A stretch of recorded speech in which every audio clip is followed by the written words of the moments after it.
Arne Slot had some good news for all Liverpool fans today in his pre-match press conference ahead of the game against Fulham, particularly when it comes to the forward line.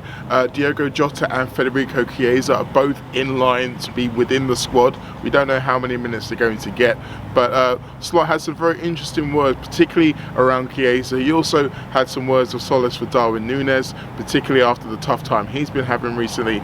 Some fascinating words about Chelsea and also about what it takes to win this Premier League title. But also I asked him a little bit more about travel and about freshness, which is so key at this time of the year, and as always he has some interesting things to say about that. We know what's going to happen next though. We're going to discuss this back in the lab. Welcome back. We are here in the lab ready to dissect everything Arne Slot had to say in his pre-match press conference ahead of the Premier League game against Fulham at the weekend. And as the press conferences usually start with contract questions, we should probably get them out of the way here as well. Now, I must admit, I do feel quite sorry for Vinny O'Connor having to jump on that grenade, particularly as he seems to be getting quite a kicking in terms of the comments on YouTube and just the general idea within the fan base that it's repetitive, it's boring, no one wants to hear it. Well, frankly, what I have to say is that it's not him who wants to ask it. I can tell you that for certain. And also, if you look at the actual comments, there's quite a few people who do want to hear them. What they want to hear though is an update. And unfortunately, unless there is one, you can't guarantee that. So I'm afraid this is something that we're all going to have to get used to, including Vinny. But give the manager his credit. He knows he has a job to do and he's not held it against him. He still gives him good answers to some of the other questions that he asks. But anyway, we got that out of the way. I'm not going to do the injury stuff early on as well because they're going to feature in my top 3 takeaways. But the first one, takeaway number 1, a good result does not eliminate a bad performance. Now, Slot was asked whether or not the ability to win when you're not at your best is something that he can take solace from off the back of the Girona game. And even though it's been a few days since and he's had a bit of time to calm down, he did not want to let his players off the hook. He said that while sometimes that is the case, he didn't feel it was the case against Girona. Now, for a bit of context here, I think anybody who saw any of his post-match interviews, either with TNT Sports or in the press conference, will know that he was not happy with the performance against Girona. In fact, I would say that he was livid. In fact, I did say he was livid. If you read my Substack piece, if you haven't, go read it now, where I elaborated on his anger and why I thought it was actually a good thing. Now, he reiterated within this press conference the fact that his anger surrounded the ability of Girona to create chances and particularly their ability to run long distances with the ball towards our goal and then create chances, particularly in the first half. It was something that he reiterated once again, better teams would punish you for. Now, I think that was very much a reference to the game we've got coming up against Fulham, because if you look at this Fulham team who are likely going to play, there's lots of players in that team who are good at carrying the ball long distances. If you think of Alex Iwobi, think of Emil Smith-Rowe, think of Adama Traore, Anthony Robertson from fullback. This is one of their strengths. So to see Liverpool be so poor at defending against it ahead of a game against them, you can understand exactly why it was a point of emphasis. However, he was also asked by Vinny whether or not he felt like this represented a good kick up the backside, but Slot, at least in public, shied away from that idea. He said he didn't think these players needed a kick up the backside, that they are professional enough that they know exactly what they need to do and they know when the standards drop below what is necessary. So it's good to hear that maybe he feels like even within the realms of him being upset, that the players themselves knew that what they preferred out there on Tuesday against Girona wasn't good enough. But still, it was good enough to win the game, and even though it didn't erase the bad performance, the fact that we won made a big difference, because it means that now, when it comes to January, we can look at those Champions League games in a much different light. But that doesn't mean the standards have to drop, and I think Arne Slot was right to highlight that ahead of this Fulham game, particularly in the light of the fact that sometimes it's easier to be angry after a win. Top takeaway number 2, for Darwin, it's not all about the goals. Now, I resisted talking about Darwin Nunez in my Substack piece, but unfortunately, it feels like we have to talk about him. He is probably the player that's getting most of the conversation around Liverpool, which is a shame because it's a negatively set conversation because it's based around the fact that he isn't scoring the amount of goals that he would like, that his manager would like, that anyone would like, and questions are really starting to kind of kick in about his suitability for an Arne Slot team, his suitability for a team at the top of the Premier League. Now, whether or not it was in anticipation of a Darwin Nunez question, Arne Slot did a very clever thing here by setting his own table.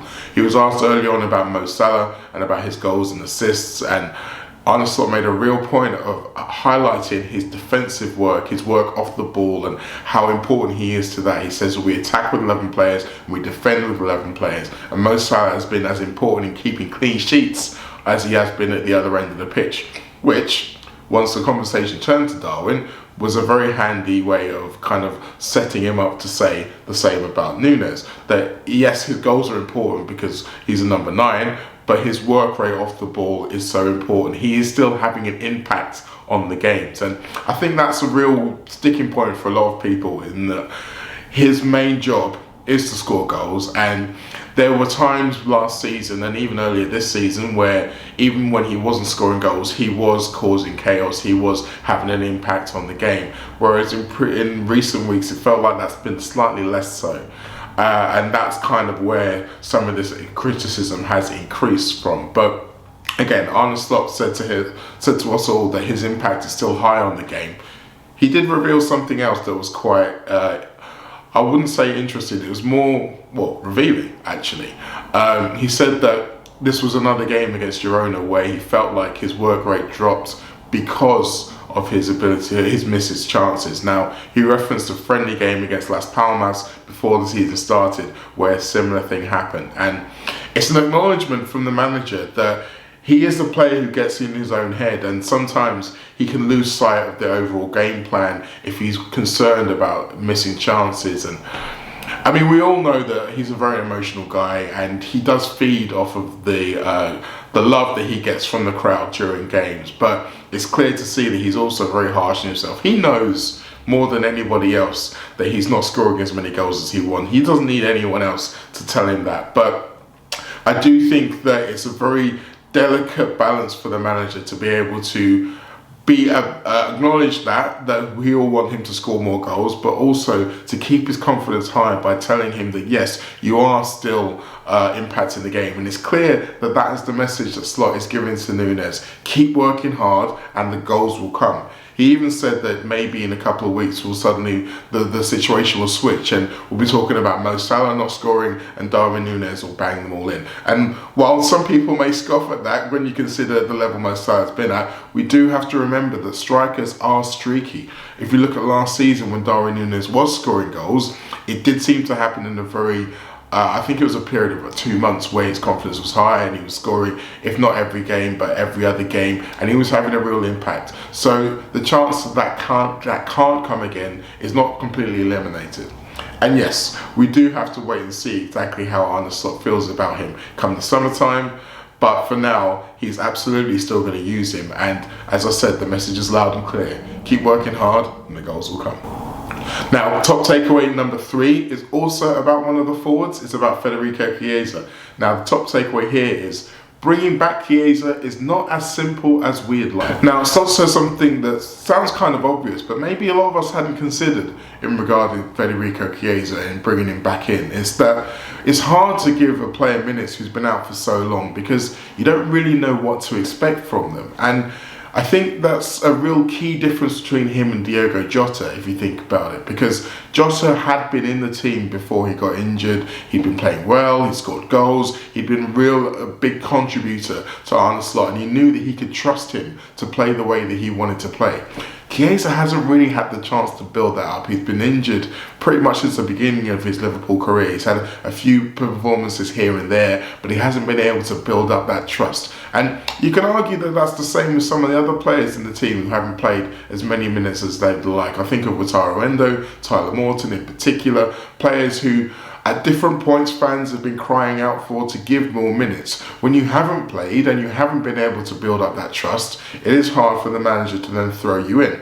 However, this can become a bit of a chicken and egg situation, because the only way to gain that trust is for the manager to throw them in. And you suspect that there's going to come a point very soon where he is going to have to take that leap of faith with Chiesa, and he is going to throw him in. But the fact that he then went on to say that maybe the Southampton game is the best opportunity for him, he possibly gave away a little bit more than he anticipated he was going to by saying that. Because from that, you can kind of deduce a couple of things. Number one, if Chiesa is in the squad for the Fulham game, the chances are that any minutes he gets will be small. It will be a cameo as opposed to getting considerable minutes unless there is an injury and he has to throw him on. But also, by saying that Southampton is the game for him to get those minutes, and in light of everything else he said, it does kind of illuminate the idea that the Southampton game isn't quite as important as the Premier League and the Champions League games. And obviously earlier on in the season, Slot was very keen to say that every competition is important, every match is important, and we're trying to win every game we can. We are the holders of this competition, and that means something. But now, as we sit here in December in very good positions in the Premier League and in the Champions League, you do have to start kind of making decisions over where you prioritise. And it's clear that the League Cup quarter-final is not as important a game as the league games against Fulham and against Spurs either side of it. So I think most fans would understand and probably agree with Slot in terms of that. But when you consider what I'd said previously about the difficulty in finding minutes for these players, maybe you can deduce that Wataru Endo and maybe Tyler Morton as well will get some minutes against Southampton for them to be able to prove themselves and maybe earn that trust in the manager. Okay, so it's time for my question, which was about freshness, something that follows on quite nicely from that conversation, and here it is. Hi Arne. All teams have a tough schedule at this time of year, but Liverpool have travelled nearly 4,000 miles across their last 5 away trips, and in that same period of time, Fulham haven't even left London. Now, considering that level of disadvantage, and off the back of a game where you said intensity and aggression were maybe a bit lacking, do you think freshness becomes more important in terms of team selection at this time of year? Interesting way of looking at it. You think the fans will find it okay if we're going to play in London from now on? Because there are so many clubs in London, so it's normal that they don't travel as much as we do. Maybe, but and they don't play in Europe, so that's something different as well. It is what these players are used to, and we have a big squad, so I don't mind us traveling that much. Sometimes it's even nice to go somewhere else, especially if you go to Spain and you expect to have a little bit of sun, which we didn't. No, it's what we want. We wanna be in the Champions League. We wanna, of course, we are in the Premier League. And then don't complain about the amount of travel you have to do. We are in a privileged position that we travel in a really good way. So the airplane and the way we go there it's very quick. So it's not an issue for us.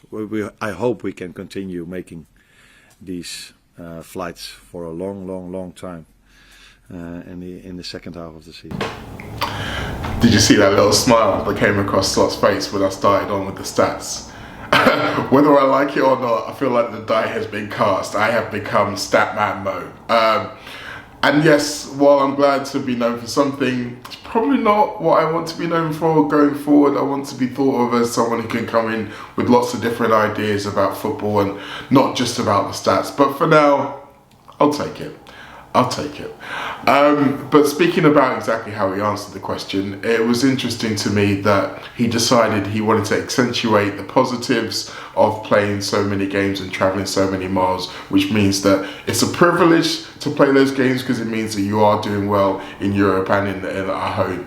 And that's true. You have to look at it from that perspective because you can't change it. The idea that Fulham were needed to leave London, and I said that they haven't left London since the end of October. It actually goes longer than that. It's a span of 13 games between October 26th and January 18th. And Saturday's game against Liverpool is the only time Fulham are leaving London.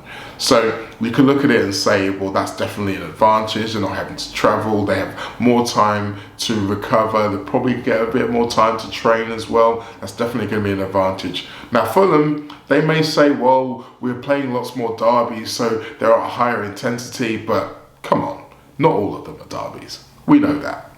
But reality is that within this sphere, Slot didn't want to use that travel disparity as an excuse. Now, he has mentioned previously about teams having more time to prepare and how that is a factor in how games can sometimes be decided. But when offered up to him by me as a potential excuse, he didn't want to take it, and I think that's interesting as well. I think he doesn't want to give his players any reason to feel hard done by, particularly before the game. He wants them to believe that they can go in there and they can perform to their best, regardless of any tiredness they may or may not feel. And yes, we know that obviously the game at the weekend against Everton didn't go ahead. But that in itself brought something quite interesting. Maybe the most interesting thing he said in the whole press conference, because going back to the Girona game, he said that maybe he thought that postponement of Everton would mean that they would have more energy for Girona and he would see it as a good thing. But then when that didn't happen, and it's clear that didn't happen, he mentioned the lack of intensity and aggression against Girona. He said that maybe playing more games is actually good for his team. Maybe this team are so used to playing games every 3 days, week in, week out, that's what they need to be able to perform at their best. Maybe for some teams, rest is more important, for others is rhythm. So that throws into a doubt maybe whether or not we're going to see a whole host of changes against Southampton. Maybe a few here and there, a few players who probably need the rest. I'm looking at you, Ryan Gravenberch. But maybe we'll see a few more first teamers in there than we will maybe expect. I mean, when it comes to the defence, he doesn't really have much choice. He's got 5 defenders as it stands, so we're going to see 4 of them. I imagine Gerard Consul will come in, but where he plays, we don't yet know. But it's definitely something to keep an eye on, whereas some teams, particularly at this time of year, will start to struggle around their fitness, around their freshness, and maybe some managers will start to use that as an excuse. This Liverpool team seems to thrive on that. This is what they're used to. This is their bread and butter. So hopefully they can take advantage of that while everyone else is struggling. But there you have it. That is today's press conference review. Short and sweet, as I like to think. There will be more from me on this Fulham game. I'll be attending the press as a press member, so there will be a match report after the game on my Substack. You know where to find that by now. And we will be doing another press conference review ahead of the next game because, as I just mentioned, they come in thick and fast. Thank you all for watching. See you next time.